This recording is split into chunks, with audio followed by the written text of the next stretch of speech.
show you how to disable the Gutenberg editor in WordPress. And so oftentimes what you'll see here, so I'm running a local hosted version of WordPress on my laptop. And so if you go ahead and jump into the dashboard, I just want to show you a simple plugin that you can use from time to time. So if you've ever upgraded WordPress, so let's say you went from version 4 to 5 or 5 to whatever the next available version is, and let's say you went in and after an update you went to add a new post, and let's say you're not accustomed to working with what you're about to see in terms of the Gutenberg editor, and you're more familiar with the previous editor.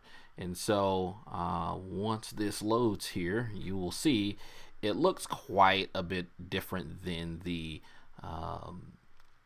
previous version of WordPress. And so a lot of people will struggle, just with how things look on the side. I mean, there's some familiarity there, but not much. That being said, let's go ahead and jump in and go to plugins, and we're going to add a new plugin.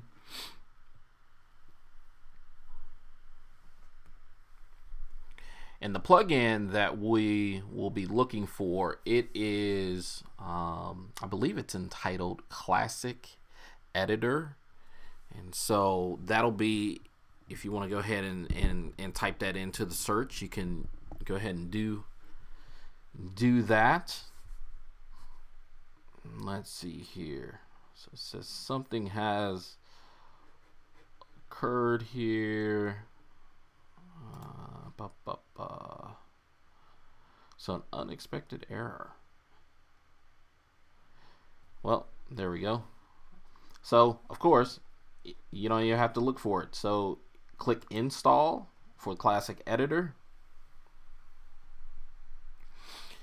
And then once that installs, you'll go ahead and you'll select activate. And then once it activates, you should be able to go back over to your post, click add new, and then you will be shown the previous or the classic editor.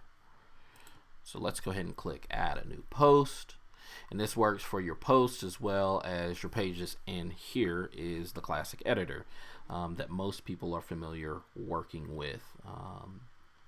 And so that being said, that's how you get from the Gutenberg editor back to the classic editors using the simple plugin called Classic Editor.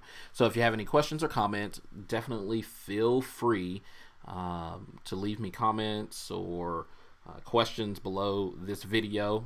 Also, please feel free to go to kickstartcommerce.com and sign up for our newsletter, as well as subscribe to, scroll down there and find the subscribe widget, subscribe to the YouTube channel for Kickstart Commerce, and you'll be notified every time I release a tutorial video, which is every Wednesday afternoon.